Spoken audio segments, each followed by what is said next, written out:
Hello दोस्तों, कैसे हो आप सब। स्वागत है आपका अपने चैनल एजुकेट्स मैथमेटिक्स पे। और हम लोग क्लास 9th एनसीईआरटी में सॉल्व कर रहे हैं। उसमें अध्याय 10 वृत्त पर आ चुके हैं। अगर आप 9 से लेकर के 12 तक कंप्लीट सॉल्यूशन चाहते हैं एनसीईआरटी मैथ्स का, तो आप चैनल को सब्सक्राइब कर लो, साथ में बेल आइकन भी प्रेस कर दें, जिससे कि आपको ऐसे ही हेल्पफुल, इंटरेस्टिंग और इंफॉर्मेटिव वीडियोस प्राप्त हो सके। हम लोग अध्याय 10 वृत्त हल कर रहे हैं और इस वृत्त की जो पहली दो प्रश्नावली हैं उनको हम लोग हल कर चुके हैं। जो प्रश्नावली 10.3 की जो प्रमेय 10.3 है उसको भी सिद्ध कर चुके हैं। आज के इस वीडियो में जो हमारी अगली प्रमेय 10.4 है उसको सिद्ध करेंगे। चलिए शुरू करते हैं आज का वीडियो और बने रहिए वीडियो में ऐसे ही इंफॉर्मेटिव कंटेंट के लिए। और हम लोगों का जो प्रमेय 10.4 है वो क्या कह रही है कि एक वृत्त के केंद्र से एक जीवा को समद्विभाजित करने के लिए खींची गई रेखा जीवा पर लंब होती है। देखिए, सबसे पहले हम लोग क्या दिया गया उसको पहले समझते हैं कि जैसे आपका एक कोई वृत्त दिया गया है तो हम लोगों ने एक वृत्त खींच लिया भाई। अब क्या कह रहा है कि इस वृत्त के केंद्र से एक जीवा को, तो सबसे पहले आप इसकी एक जीवा खींचिए। मान लो आपका ये वृत्त का केंद्र, इसका नाम दे दीजिए O, और इसकी एक जीवा खींच लो।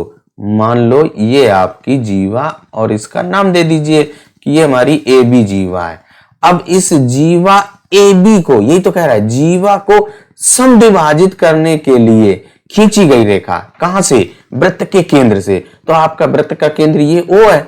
इस O से इस AB का मध्य बिंदु M नेम दे दीजिए भाई, मध्य बिंदु को। तो O और M को मिलाइए। तो इस OM को जब आप मिलाएंगे, जो M है वो हमारी AB रेखा का मध्य बिंदु है। तो वो जो OM रेखा आपको मिली है वो इस AB पर लंब है। लंब का मतलब 90 अंश का कोण बना रही है, यानी कि ये वाला कोण और इधर वाला कोण, ये दोनों 90 अंश के हैं। ये हमको सिद्ध करना है। अब इसके बाद हम लोग रचना करे दे रहे हैं कि O को A से मिला दीजिए और O को B से मिला दीजिए। इतना कर लिया, यानी कि जो हम लोगों का फिगर बना गया है, यानी कि जो दिया गया था उसको हमने फिगर में बदल लिया, यानी कि फिगर के द्वारा समझ लिया कि आपका एक वृत्त जिसका केंद्र O है और उसकी एक जीवा AB है और जीवा AB का मध्य बिंदु M है, और वृत्त के केंद्र और M को मिलाने पर एक जो रेखा प्राप्त हो रही है या जो कहें OM है वो इस AB पर लंब है, यानी कि OM AB पर लंब है। तो कोण OMA और कोण OMB है वो 90 अंश का है। ये हमें सिद्ध करना है। चलिए, जो जो दिया गया है उसको पहले नोट कर लेते हैं और फिर इसके बाद हम इसको सिद्ध करते हैं। तो हमारे जो दो त्रिभुज OMA और त्रिभुज OMB, दो त्रिभुज बन रहे हैं ना। एक त्रिभुज आपका OMA है और एक त्रिभुज आपका OMB है। इन दोनों त्रिभुजों को हमें क्या करना है? सर्वांगसम सिद्ध करना है। और जब सर्वांगसम हो जाएंगे तो CPCT के थ्रू से इनके संगत भाग भी बराबर होंगे, फिर हम लोग सिद्ध करेंगे। चलिए, सबसे पहले नोट करते हैं क्या क्या दिया गया है प्रमेय में। जो जो आपको पता है, यानी कि जो हम लोगों का दिया गया है उसको नोट कर लिया। सिद्ध क्या करना है वो सारी बातें हम लोगों ने नोट कर लिया। प्रमेय को सिद्ध करने का यही तरीका भी है कि यहाँ पे क्या हम लोगों को दिया गया, एक वृत्त है जिसका केंद्र O व जीवा AB है। एक वृत्त हम लोगों का जिसका केंद्र O और उसकी एक जीवा AB है। अब इसके बाद यहाँ पे O को AB के मध्य बिंदु M से मिलाया है, यानी O और AB का जो मध्य बिंदु M है इसको मिला दिया। अब इसके बाद हमको सिद्ध करना है कि जो OM रेखा है वो इस जीवा AB पर लंबवत है। तो यही तो यहाँ पे लिखा OM लंबवत है। ये आपका जो उल्टा टीक है जिसको बना हुआ है ये आपका लंबवत का है। अब इसके बाद अथवा ऐसे भी आप लिख सकते हैं कि जो कोण OMA बराबर कोण OMB बराबर 90 अंश, जो बताया था कि प्रमेय 10.3 का ये व्युत्क्रम है। यहाँ पे प्रमेय 10.3 में आपके ये कोण 90 अंश के दिए गए थे, तो यहाँ पे ये 90 अंश हमें सिद्ध करना है। इसके बाद हम लोगों ने रचना क्या कर ली? रचना भाई कि जो आपके कोण यानी त्रिभुज, वृत्त के केंद्र, त्रिभुज बनाने के लिए वृत्त के केंद्र से जो OA और OB को मिला दिया। वो आपकी वृत्त की त्रिज्या है, तो वही हम लोगों ने यहाँ पर मिला दिया। अब इसके बाद आपकी उत्पत्ति, यानी अब हम लोग सिद्ध कर रहे हैं जो हमारा त्रिभुज OMA तथा त्रिभुज OMB बन रहे हैं, दो त्रिभुज देखिए आपके बन रहे हैं, उन दो त्रिभुजों में आपका OMA तथा OMB में इन दो त्रिभुजों को लेते हैं और इनको सर्वांगसम सिद्ध करते हैं। सर्वांगसम सिद्ध करने के लिए इनके संगत भागों की तुलना करते हैं। तो यहाँ पे देखिए हम लोगों की जो त्रिभुज OMA और OMB लिया है, तो यहाँ पे OA देखिए आप फिगर में देखिए OA बराबर है OB के, ये OA और OB बराबर हैं। क्यों बराबर हैं आप गेस करिए भाई, बताइए क्यों बराबर हैं? क्यों?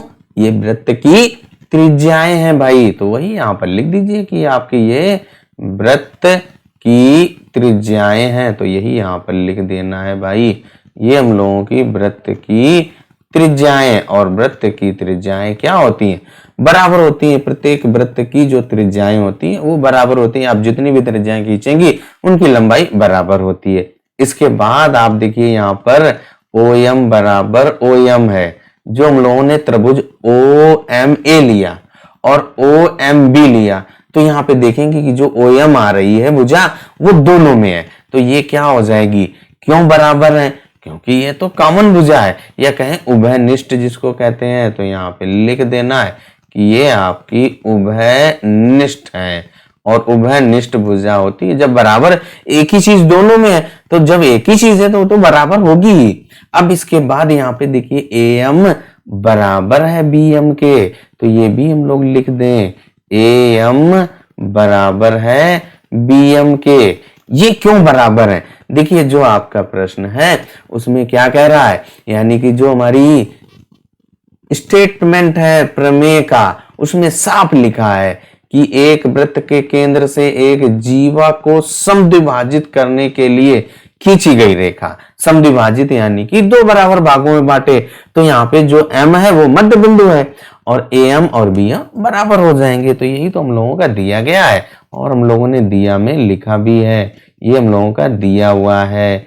अब जब ये बराबर हो गए तो यहाँ पे देखिए तीनों भुजसंगत भुजाएं बराबर हैं, तो यहाँ पे क्या हो जाएगा? अतः जो त्रिभुज आपका OMA सर्वांगसम हो जाएगा त्रिभुज OMB के। और कौन सा नियम लगाया? सर्वांगसमता का नियम हम लोगों ने कौन सा लग रहा है?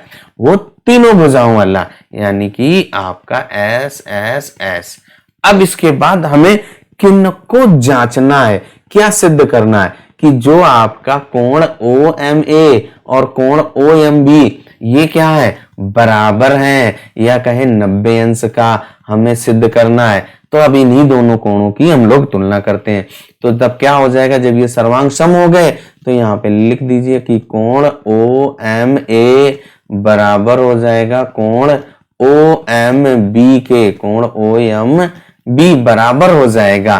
क्यों बराबर है भाई? ये लिख देना है आपको CP/CT के द्वारा बराबर है, तो यहाँ पर M को सही कर देते हैं भाई। हाँ, ये CP/CT यानी कि ये आपके जो सर्वांगसम त्रिभुज हैं उनके संगत भाग, यानी corresponding part of congruence triangle, इस CP/CT का फुल फॉर्म होता है। इसको आप हिंदी में कहें सर्वांगसम त्रिभुजों के संगत भाग। अब यहाँ पे जब बराबर हो गए तो आप देखिए जो वहां पे दिया गया है उस पे देखिए, अगर मान लो ये आपका बराबर है, ये अगर आप x ले लो और इसको भी x हो जाएगा, तो यहाँ पे जो AB एक सीधी रेखा है और उस पे एक आपने OM खींची है, तो यहाँ पे जो दो कोण बन रहे हैं वो आपके रैखिक कोण है, तो उन रैखिक कोणों का भी यहाँ पर प्रयोग होगा। चलिए अब इसका एक अलग से फिगर बनाते हैं, फिर आपको समझाते हैं। जब हम लोग कोण OMA और कोण OMB बराबर सिद्ध कर चुके हैं, यहाँ पे देखिए CP/CT के द्वारा जब हम लोगों ने बराबर सिद्ध कर दिया, जो कोण OMA और कोण OMB, देखिए OMA और OMB ये बराबर हो गए, तो हम लोग मान लेते हैं थोड़ी देर के लिए कि ये आपका x के बराबर है, तो ये हम लोगों ने माना। अब इसके बाद देखिए जो जीवा केंद्र और केंद्र से जो AB के मध्य बिंदु M पर जो रेखा खींची गई उतना भाग हम लोगों ने यहाँ पे खींच लिया। अब आप इसको ध्यान से देखिए तो आपका एक ये रैखिक युग्म कोण बन रहा है, यानी कि इंग्लिश में कहें लीनियर पेयर एंगल बन रहे हैं। तो यहाँ पे इन दोनों कोणों का योग 180 अंश होता है जब भी आपकी कोई एक सीधी रेखा हो उस पर जितने कोण बनते हैं। सीधी रेखा आपका एक क्या बनाती है, 180 अंश का कोण बनाती है। यहाँ पे बराबर कर दिया 180 अंश। अब कोण OMA और कोण OMB इनका मान आपने x माना है, तो यहाँ पे x रख दीजिए, x धन x बराबर आपका 180 अंश। अब यहाँ पे ये क्या हो जाएगा, 2x बराबर 180 अंश। यहाँ से x का मान निकाल लीजिए तो क्या हो जाएगा 180 अंश बटे 2, यानी कि x बराबर आपका 90 अंश आ गया। x का मान आपने 90 अंश निकाल लिया, अब वो यहाँ पर रख दीजिए तो क्या हो जाएगा आपका जो कोण OMA बराबर कोण OMB बराबर 90 अंश का। अतः यहाँ पे जब ये प्रत्येक कोण 90 अंश का हो गया, अतः जो OM है वो लंबवत है AB पर। यही हमको सिद्ध करना था और यहां तक भी आपका काम चल जाता, सिद्ध हो जाता।